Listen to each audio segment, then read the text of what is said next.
Welcome back my dear friends. આજે આપણે specially જોઈએ છીએ વર્ગીકરણની પદ્ધતિ. બરાબર.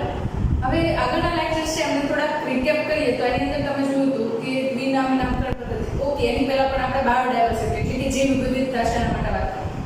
એક્ઝેક્ટલી પૃથ્વી પર જોઈએ તો 1.7 થી 1.8 લાખ જેટલી પ્રજાતિઓ છે જોવા મળે છે, જાતિઓ જોવા મળે છે. અને એ જાતિઓ જે છે એની અંદર ઘણી બધી વિવિધતા છે એના માટે વાત કરી. એના પછી તો કે પૃથ્વી પર રહેલા સજીવો છે એમના નામકરણની પદ્ધતિ જોયા. બરાબર. કારણ કે આપણને ખબર છે કે એરિયા વાઇઝ લોકલ નામ છે બધા જ ઓર્ગેનિઝમ છે એના માટે સજીવો માટે અલગ અલગ હોઈ શકે. તો જ્યારે કોઈ પણ વૈશ્વિક સ્તરે વાત થાય છે તો એના માટે સિંગલ નેમ હોવું જોઈએ અને એ નામ જે છે એ દુનિયાના બધા જ વૈજ્ઞાનિકોને સ્વીકાર્ય હોય અને એને અનુલક્ષીને જે નામ આપવામાં આવ્યું એ હતું વૈજ્ઞાનિક નામ એટલે કે દ્વિનામી નામકરણ પદ્ધતિ વડે લિનિયસ દ્વારા આપવામાં આવેલી પદ્ધતિ વડે બધા જ સજીવોનું નામ. એના પછીનું ત્રીજું કહીએ બરાબર તો એ જે છે એ કયું છે તો કે વર્ગીકરણ. હવે પ્રોબેબિલિટી તમે વિચારો, સંભાવના વિચારો કે ચલો મેં કોઈ પણ સજીવને પહેલી વાર જોયો છે બરાબર અને એ સજીવનું મારે ડાયરેક્ટલી નામ રાખવું છે તો તમે વિચારો તો ક્વાઇટ ઇટ ઇઝ ઇમ્પોસિબલ. બરાબર. આપણે એવું પહેલી જ વારમાં નહીં કહી શકીએ કે આ સજીવનું નામ આ છે, પણ એના માટે શું કરવું પડે તો કે એના માટે આપણે જાણવું પડે કે સજીવ શું છે. બરાબર. ફોર એક્ઝામ્પલ તમને હું કહું કે કૂતરાઓ છે, બિલાડાઓ છે, ગાય છે, વનસ્પતિઓ છે, બીજા અલગ અલગ પ્રાણીઓ છે. બરાબર. હવે એમાં પર્ટિક્યુલર એક્ઝામ્પલ લઈએ. જ્યારે આપણે હું એવું કહું છું કે ઘઉં માટે આપણે વાત કરીએ છીએ, વીટ માટે વાત કરીએ છીએ તો હું જેવું વીટ એટલે કે ઘઉંનું નામ લઈશ એટલે તમારા માઇન્ડની અંદર એક ડ્રોઈંગ આવશે જે કયું હશે ઘઉંનું હશે. ચિત્ર છે એ શેનું હશે તો કે એક ઘઉંનું ચિત્ર હશે. એનું પાછળનું કારણ શું છે તો કે મને ખબર છે કે આને ઘઉં કહેવાય છે, એનું નામ ઘઉં છે. બરાબર. વૈજ્ઞાનિક ભાષામાં ભલે એનું નામ અલગ હોય. હવે એના પછી બીજી વાત કરું કે જ્યારે હું ઘઉંની વાત કરું છું ત્યારે મારા માઇન્ડમાં ચોખા નહીં આવે. નો ડાઉટ કે નાનું બાળક છે એના મનમાં કન્ફ્યુઝન છે તો કદાચ એવું બને, પણ જ્યારે તમે મારી એજના કે તમારી એજના અત્યારે છો ત્યારે તમને એ બાબતે કન્ફ્યુઝન નથી કે આને ઘઉં જ કહેવાય ને આને ચોખા જ કહેવાય. રાઈટ. રાઈસ અને વીટ જે છે એ બંનેની અંદર તમને ડિફરન્સ ખબર છે. એ જ રીતે તમે એનિમલ્સની બાબતમાં વિચારો તો હું ડોગ માટે વાત કરું છું, કૂતરાઓ માટે વાત કરું છું ત્યારે તમારા માઇન્ડમાં કોઈ પણ જર્મન શેફર્ડ છે, શિટ્ઝુ છે, કોઈ પણ સ્પીસીસ છે એમના માટે તમારા માઇન્ડમાં ડ્રોઈંગ આવશે. કારણ કે તમે સ્ટ્રીટ ડોગ જોયો હશે, શેરીમાં કોઈ કૂતરાઓ જોયા હશે, તમારા માઇન્ડમાં એ ડ્રોઈંગ આવશે. બરાબર. પણ તમે જે ડ્રોઈંગ ઇમેજિન કરો છો એ શું છે તમને એક્ઝેક્ટલી આઈડિયા છે કે આને હું આ જ કહું છું, એનું નામ પર્ટિક્યુલરલી આ છે. પણ જ્યારે હું આલ્સેનિયસ વિશે વાત કરું છું ત્યારે હવે આલ્સેનિયસ એટલે શું તમે પહેલી વાર આ શબ્દ સાંભળ્યો છે. બરાબર. હવે આલ્સેનિયસ માટે આપણે કંઈ વિચારી જ નહીં શકીએ. વનસ્પતિ છે, પ્રાણી છે, સૂક્ષ્મજીવ છે, વાયરસ છે, બેક્ટેરિયા છે, મને કંઈ નથી. પણ જ્યારે હું સર્ચ કરું છું ને ગૂગલમાં મારા ફોટા મળે છે ત્યારે મને ખબર પડે છે કે આલ્સેનિયસ એટલે એક ટાઈપની ડોગની સ્પીસીસ છે, જાતિ છે કૂતરાની. બરાબર. પણ જ્યારે હું તમને આલ્સેનિયસ વિશે કહું છું ત્યારે તમને આઈડિયા આવે છે, બાકી તમે તમારા માઇન્ડમાં ક્લિયર નથી કે એની પાછળનું કારણ છે કે તમે એને ક્યારેય જોયા નથી. બરાબર. તો એ પરિસ્થિતિ જે છે એને ધ્યાનમાં લઈને આપણે આ વાત કરીએ છીએ કે કોઈ પણ સજીવ જે છે એમનું પહેલી જ વારમાં આપણે નામ રાખી શકીએ એવી શક્યતાઓ નથી. તો એના માટે આપણે શું કરવું પડે તો એ આખું ગ્રુપ જે છે એ મેન્ટેન કરવું પડે, આખું જૂથ બનાવવું પડે. અને જૂથ કેવું હોય તો કે ચોક્કસ લક્ષણોને લઈને જે વહેંચણી થાય છે એને તમે ચોક્કસ રીતે વર્ગ કહેશો અથવા તો એને ટેક્ઝા તરીકે ઓળખશો. બરાબર છે. વાત કરીએ સ્પેશિયલી ટેક્ઝા માટે. જ્યારે આપણે વર્ગીકરણ માટે વાત કરીએ છીએ બરાબર એટલે હું તમને એવું કહેવા માંગુ છું કે વર્ગીકરણ શું કામ તો કે મેં હમણાં વાત કરી એ મુજબ કે કોઈ પણ સજીવનું તાત્કાલિકપણે તમારે કોઈ પણ નામ રાખવું છે તો નહીં રાખી શકો. પહેલા એના લક્ષણો જોવા મળશે, લક્ષણો જોશો એના આધારે તમે અમુક કેટેગરીની અંદર એને ડિવાઈડ કરશો અને એ કેટેગરીની અંદર તમે એને ડિવાઈડ કરીને પછી આગળ ઉપર તમે એને ઓળખ વિધિની પ્રક્રિયા કરશો, આઈડેન્ટિફિકેશન પ્રોસેસ કરશો. બરાબર. આઈડેન્ટિફિકેશન એટલા માટે કરવું પડે કે કદાચ કોઈ બીજા સાયન્ટિસ્ટ છે એમના વડે નામકરણની પદ્ધતિ આના ઉપર થઈ તો નથી ગઈ. બરાબર. એ તમે ધીરે ધીરે કરતા રિસર્ચ કરો ત્યારે તમને આઈડિયા આવે કે નહીં આ સજીવ છે એનું વૈજ્ઞાનિક નામ તો ઓલરેડી થઈ ગયું છે. બરાબર છે. તો આવી રીતે પાસ્ટમાં જઈએ ને આપણે તો ત્યાં આપણે ઘણા બધા કન્ફ્યુઝન થઈ ચૂકેલા છે કે કોઈક અલગ સાયન્ટિસ્ટ હોય અને એ ઓર્ગેનિઝમ છે એનું અલગ નામ રાખ્યું અને સેમ જે સજીવ છે એનું બીજા વૈજ્ઞાનિકે બીજું નામ રાખ્યું. બરાબર. તો આ પરિસ્થિતિ જે છે હવે આપણી પાસે ડેટા બહુ વાઇડલી સ્પ્રેડ થાય છે. બરાબર. અને એ ડેટા જે છે એમને આપણે જોઈએ તો એના અકોર્ડિંગ આપણને એટલો આઈડિયા આવી જાય કે નહીં, હવે જે સજીવ છે એ મારે નવો જ ઓળખવાનો છે, આઈડેન્ટિફિકેશન પ્રોસેસ છે એ કરવાની છે, ઓળખ વિધિ કરવાની છે, પછી એનું નામકરણ કરવાનું છે, વર્ગીકરણ કરવાનું છે. બધી પદ્ધતિમાંથી જ્યારે પસાર થવાય ત્યારે ચોક્કસ રીતે મને કોઈ પણ એક વર્ગકની અંદર એનું સ્થાન મળે છે. બરાબર. હવે વર્ગક એટલે શું? ટેક્સા એટલે શું? બરાબર. પર્ટિક્યુલરલી ટેક્સા એ શબ્દ જે છે એને સમજવાની ટ્રાય કરીએ.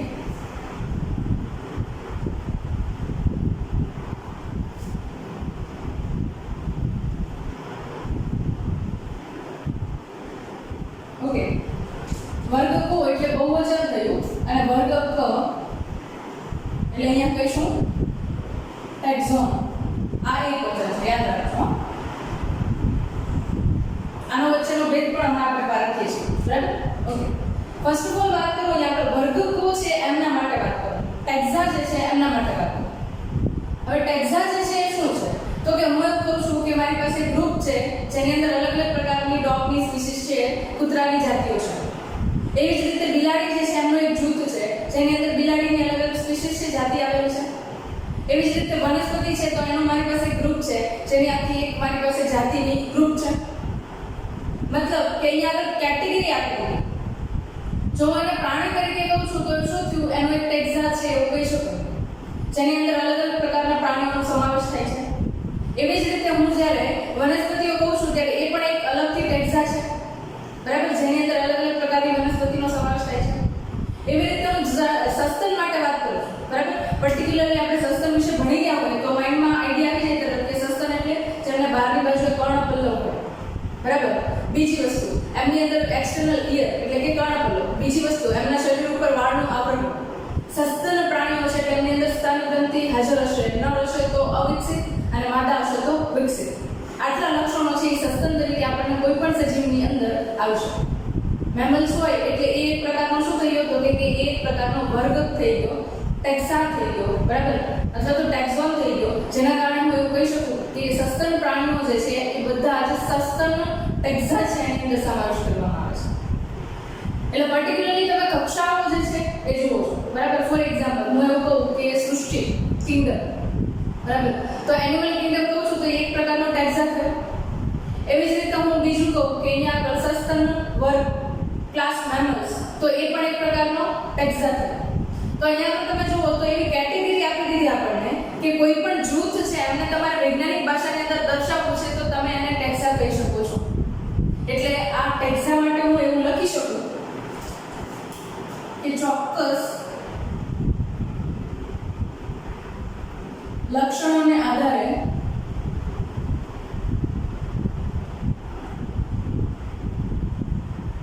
જૂથ વહેંચણી.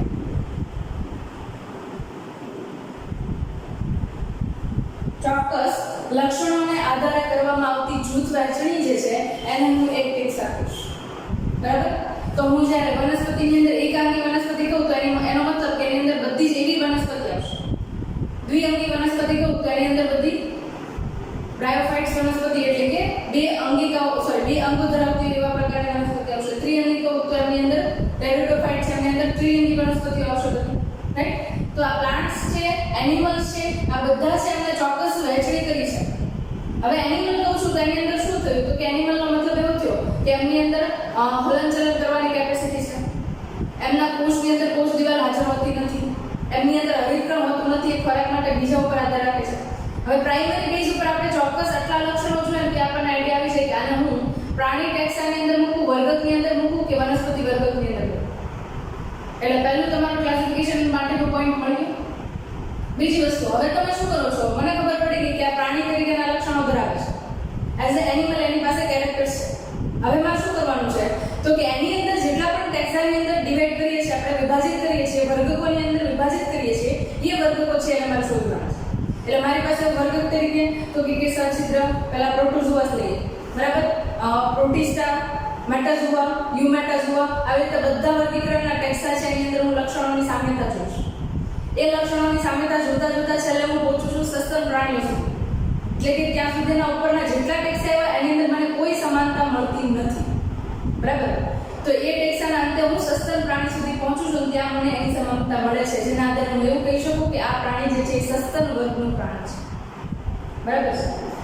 અને એના પછી હવે આ શું થયું તો કે ટેક્સાની અંદર હું ડિવાઈડ કરતી ગઈ, એમને વર્ગીકૃત કરતી ગઈ, એટલે મેં એનું ક્લાસિફિકેશન કરી નાખ્યું, વર્ગીકરણ કરી નાખ્યું. બરાબર. ચોક્કસ લક્ષણોને આધારે, ચોક્કસ વર્ગકોના આધારે કરવામાં આવતી જૂથ વહેંચણી જે છે એમને આપણે શું કહીએ છીએ? વર્ગીકરણ. બરાબર. બંને તમને એક પ્રમાણે સમાન જ લાગશે. બરાબર. અહીંયા આગળ આપણે લખી લઈએ વર્ગીકરણ માટે.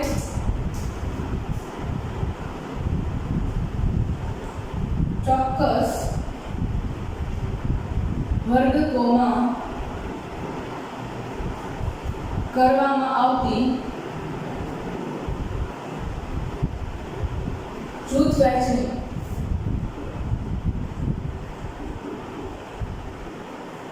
એટલે એને આપણે કહીશું વર્ગીકરણ.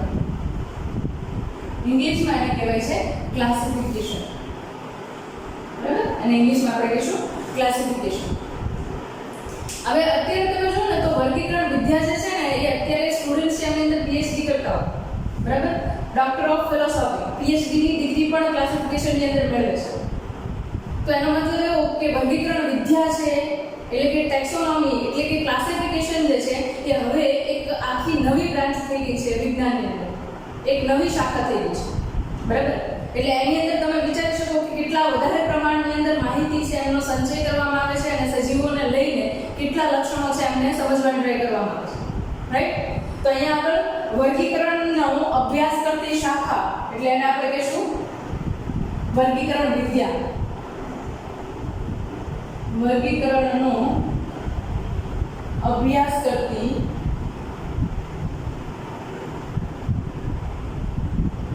શાખા એટલે આપણે એને શું કહીશું?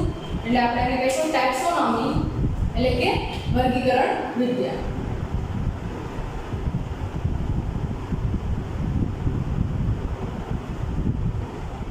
વર્ગીકરણ વિદ્યા. બરાબર.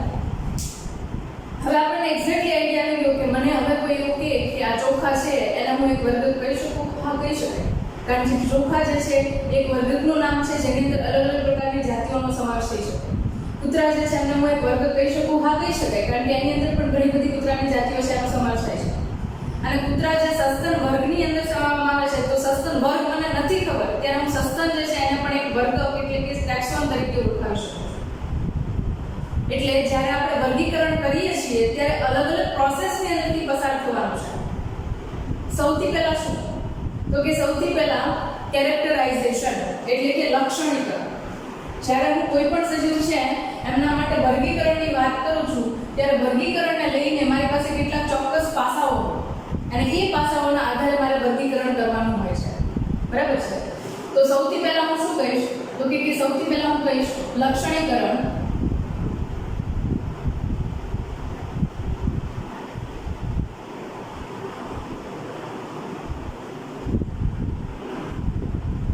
એટલે કે કેરેક્ટરાઇઝેશન.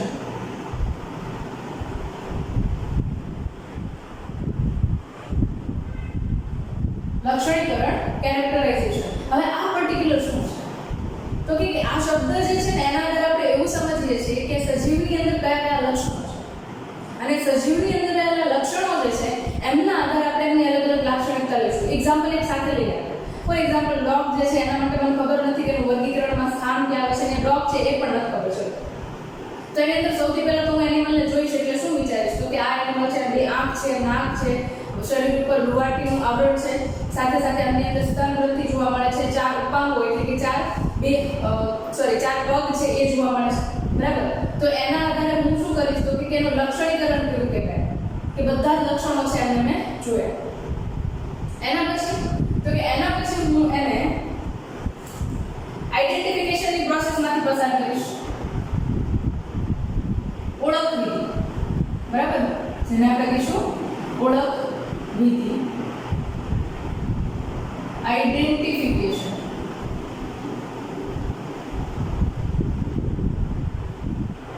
ઓળખ વિધિ. હવે હું ઓળખવાની ટ્રાય કરીશ કારણ કે મારી પાસે લક્ષણોનો સમૂહ તૈયાર છે અને એને મારે કયા ટેક્સામાં મૂકવો એ પણ હવે હું ગોતવાની ટ્રાય કરું છું. તો હવે ઓળખ વિધિની પ્રક્રિયા એટલે કે હું ઓળખવાની ટ્રાય કરું છું કે આ સજીવ છે કયો છે, બરાબર. તો એ પ્રક્રિયા છે એને આપણે કહીશું ઓળખ વિધિ. એના પછી જોઈએ તો હવે આપણે જોઈએ છીએ નામકરણ, નોમેનક્લેચર. નહીં, એની પહેલા આપણે જોઈએ વર્ગીકરણ. ઓળખાણની પદ્ધતિ આપણે લઈ લીધી, બરાબર. તે ઓળખાણની પદ્ધતિની આધારે હવે હું શું કરીશ તો કે ચોક્કસ ટેક્સા જે છે એની અંદર એનું ક્લાસિફિકેશનની અંદર મૂકી દઈશ, વર્ગીકરણની અંદર એને વર્ગીકૃત કરી દઈશ, બરાબર. તો અહીંયા આગળ હવે આવશે કે શું હશે તો કે વર્ગીકરણ એટલે કે ક્લાસિફિકેશન.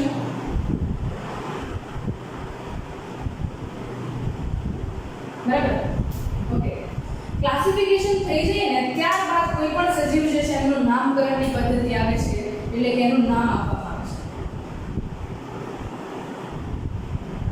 નોમેનક્લેચર.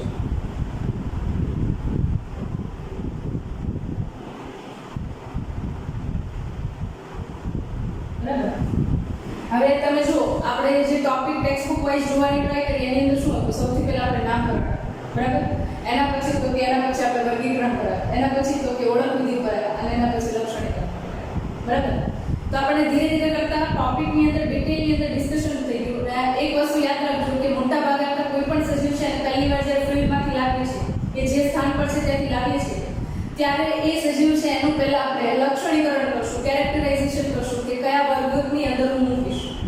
બીજું, ત્યાર પછી એની ઓળખ વિધિ થશે કે એ કયા સજીવની સાથે સામ્યતા ધરાવે છે, કયા સજીવ કરતાં ઓછી સામ્યતા ધરાવે છે અને કયા કયા એની અંદર લક્ષણો છે.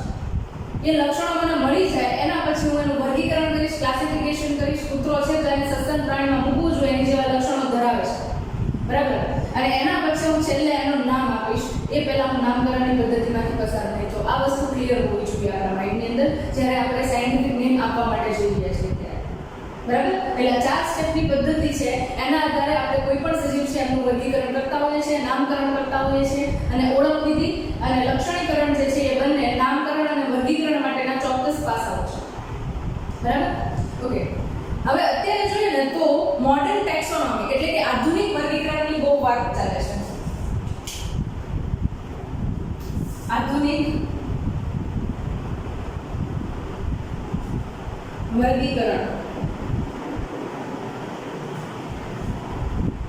Modern taxonomy. આધુનિક વર્ગીકરણ છે એ શું? તો કે અત્યાર સુધી મનુષ્ય શું કરતો હતો? હવે સૌથી પહેલાની વાત કરીએ જ્યારે આદિમાનવ હતો એટલે પહેલા જ્યારે મનુષ્ય છે એ મનુષ્ય તરીકે આવ્યો હતો, બરાબર. ત્યારે શું કરતો હતો કે ત્યારે એ પોતાના ઇન્ટરેસ્ટની વસ્તુ હોય એના ઉપર ધ્યાન દેતો અને એના ઉપર ઉપયોગિતાને બધું વિચારતો, બરાબર. તો ત્યારે ખોરાકની જરૂરિયાત હોય, રહેઠાણની જરૂરિયાત હોય અને કપડાની જરૂરિયાત હોય. તો આ વસ્તુ જે છે એના ઉપર એ વાત ફોકસ કરતો અને કોઈ પણ સજીવ છે એનો અભ્યાસ કરતો. પણ હવે જે આપણે વાત કરીએ છીએ આધુનિક માનવની વાત કરીએ અને આપણને આજની તારીખે ખબર છે કે પૃથ્વી ઉપર રહેલા ઘણા બધા સજીવો છે એમના ઉપર આપણે જીવન માટે આધાર રાખીએ છીએ.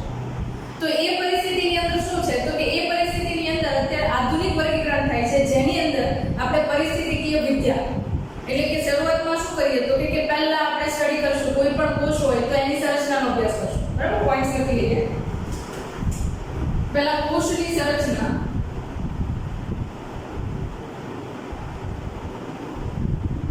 Structure of cell. એના પછી શું કરીએ છીએ તો કે એના પછી એમના બાહ્ય લક્ષણો છે એમનો અભ્યાસ કરીએ છીએ, એક્સટર્નલ કેરેક્ટર્સ. એના પછી તો કે એના પછી એના અંતસ્થ લક્ષણો છે એમનો અભ્યાસ કરીએ છીએ, અંતસ્થ લક્ષણો. અંતસ્થ લક્ષણો એટલે અહીંયા આપણે તમે અંદાજ કરજો પાચન માર્ગ કેવો છે, મૂત્રજનન માર્ગ કેવો છે, મૂત્ર માર્ગ અને પ્રજનન માર્ગ અલગ છે કે સાથે છે, સાથે સાથે તમે શ્વસન તંત્ર છે, રુધિરાભિસરણ તંત્ર છે, ચેતા તંત્ર છે, આ બધી જ વસ્તુઓ છે એમનો અભ્યાસ કરો છો તો એ અંતસ્થ વિદ્યાની અંદર આવશે, બરાબર. એના પછી આપણે જોઈએ છીએ એમની પરિસ્થિતિકીય વિદ્યા. પરિસ્થિતિકીય વિદ્યા. હવે પરિસ્થિતિકીય વિદ્યા એટલે શું તો કે એને આપણે ઇંગ્લિશમાં કહીએ છીએ ઇકોલોજી. એનો મતલબ એવું કે આપણે એવું જોઈએ છીએ કે હું ફોર એક્ઝામ્પલ દરિયા કિનારેથી સ્ટારફિશને લઈને આવું છું, તારા માછલીને લઈને આવું છું, તો એ તારા માછલી છે એ કયા પર્યાવરણની અંદર જોવા મળે છે ખારા પાણીમાં છે, મીઠા પાણીમાં છે, રેતાળ જમીનમાં છે, કાદવ કીચડવાળી જમીનમાં છે. આના ઉપરાંત હું એવું પણ જોઈશ કે ખોરાક તરીકે કયા સજીવોનો ઉપયોગ કરે છે. આના ઉપરાંત હું એ પણ જોઈશ કે દરિયાના બીજા કયા સજીવો છે એમની સાથે સંબંધ ધરાવે છે. બરાબર? તો જ્યારે હું આવા બધા જ લક્ષણો એ જે પર્યાવરણની અંદર રહે છે એને લઈને જોઉં છું ત્યારે એ પર્ટિક્યુલર શાખા છે શું કહીએ છીએ આપણે? પરિસ્થિતિ વિદ્યા કહીએ છીએ. બરાબર છે? એને શું કહીએ છીએ આપણે? પરિસ્થિતિ વિદ્યા કહીએ છીએ. તો આ જે છે એ આધુનિક વર્ગીકરણ છે. એના માટેના પાસા છે કોષની અંતસ્થ સંરચના એટલે કે કોષની સેલ સ્ટ્રક્ચર. બરાબર? બીજું બાહ્ય લક્ષણો એક્સટર્નલ કેરેક્ટર્સ. ત્રીજું અંતસ્થ સંરચના એટલે કે ઇન્ટરનલ કેરેક્ટર્સ અથવા તો કહો કે એના ઇન્ટરનલ ઓર્ગન્સ છે એમને સ્ટડી કરીએ છીએ. અને છેલ્લું છે પરિસ્થિતિકી વિદ્યા એટલે કે ઇકોલોજી છે. એમના માટે પણ આપણે આજના વર્ગીકરણની અંદર સમાવેશ કરીએ છીએ જેને આપણે નામ આપીએ છીએ આધુનિક વર્ગીકરણ. બરાબર? ઓકે, હવે એક વસ્તુ આવે છે જેને આપણે નામ આપીએ છીએ સિસ્ટેમેટિક્સ. સિસ્ટેમેટિક્સ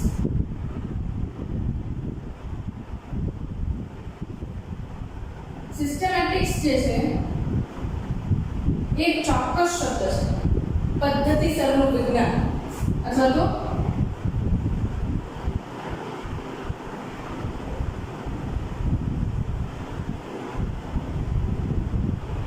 પદ્ધતિસરનું વિજ્ઞાન. હવે આ શું છે? તો કે સિસ્ટેમેટિક્સ જે છે એ ચોક્કસ રીતે વર્ગીકરણ છે એમને લઈને આપણને માહિતી આપે છે. બરાબર? આપણે અહીંયા જોયું કે આખી જે બ્રાન્ચ હતી એને આખી આપણે સ્ટડી કરેલી અને આખી સ્ટડી કરેલી જે બ્રાન્ચ હતી ને એમના અકોર્ડિંગ એને એક જ શાખાની અંદર સમાવેશિત કરીએ છીએ જેને આપણે કહીએ છીએ સિસ્ટેમેટિક્સ એટલે કે પદ્ધતિસરનું વિજ્ઞાન. અને એ પદ્ધતિસરનું વિજ્ઞાન જે છે એ શબ્દ સિસ્ટેમા એ લેટિન શબ્દ છે એના ઉપરથી આવેલો છે. સિસ્ટેમેટિક્સ એવો શબ્દ કહીએ છીએ એનો લેટિન શબ્દ છે સિસ્ટેમા. હવે સિસ્ટેમા જે છે ને પર્ટિક્યુલરલી તમે લિનિયસ જે છે એની બુક જુઓ. બરાબર? લિનિયસની બુક જુઓ ને તો એની અંદર નામ આપેલું છે એનું ટાઇટલ આપેલું છે બુકમાં સિસ્ટેમા નેચર. આવું એનું બુકનું ટાઇટલ છે. બરાબર? અને બુક જે છે એના અંદર એમણે ઘણી બધી વર્ગીકરણને લઈને ચર્ચાઓ કરેલી છે અને એ ચર્ચાઓના આધારે આપણને આખા વર્ગીકરણ વિશેની માહિતી આપે છે. બરાબર? તો અહીંયા આપણે આખી જે બ્રાન્ચ છે જેની અંદર આ બધી જ વસ્તુઓ છે એમનો સ્ટડી કરીએ છીએ. ચોક્કસ વર્ગોના વર્ગીકરણનો સ્ટડી કરીએ છીએ તો એ બ્રાન્ચ છે એમને પર્ટિક્યુલરલી શું કહીએ છીએ આપણે? સિસ્ટેમેટિક્સ, પદ્ધતિસરનું વિજ્ઞાન. બરાબર? અને એ ફર્સ્ટ ઓફ ઓલ લેટિન શબ્દો પરથી આવે છે અને એ આપણને ક્યાં મળે તો કે સિસ્ટેમા ઇન નેચર બુક છે. બરાબર? એની અંદર આપણને લિનિયસની જે બુક છે એની અંદર મળી આવે છે. બરાબર? સિસ્ટેમેટિક્સ જે છે એ માત્ર ને માત્ર વિજ્ઞાન તરફ ધ્યાન નથી આપતું પણ એક એવી શાખા છે કે જેમની અંદર સજીવો વચ્ચેના સંબંધો છે એમનો પણ અભ્યાસ કરવામાં આવે છે. તો એનો મતલબ એવું થયો કે અહીંયા આગળ જ્યારે આપણે સિસ્ટેમેટિક્સ માટે વાત કરીએ છીએ ત્યારે ઇવોલ્યુશન એટલે કે ઉદ્વિકાસ જે છે એનો પણ આની અંદર સમાવેશ થાય છે.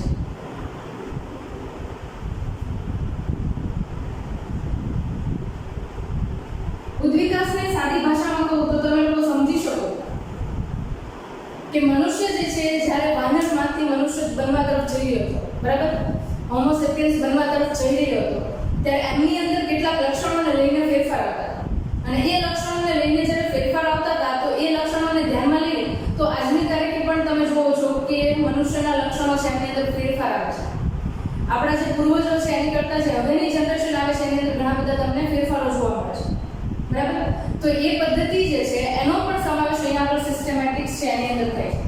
એટલે સિસ્ટેમેટિક્સ માત્ર લક્ષણીકરણ, ઓળખ વિધિ, વર્ગીકરણ કે નામકરણ ઉપર કામ કરતી નથી પણ સિસ્ટેમેટિક્સ છે એવી શાખા છે કે જે પરિસ્થિતિકીય વિદ્યાને લઈને સજીવોના આગળના સંબંધો છે એમને એમના અત્યારના સંબંધો સાથે બાંધતું હોય એવા વિજ્ઞાન એટલે કે ઉદ્વિકાસ સાથે પણ એનો અભ્યાસ સંકળાયેલો છે.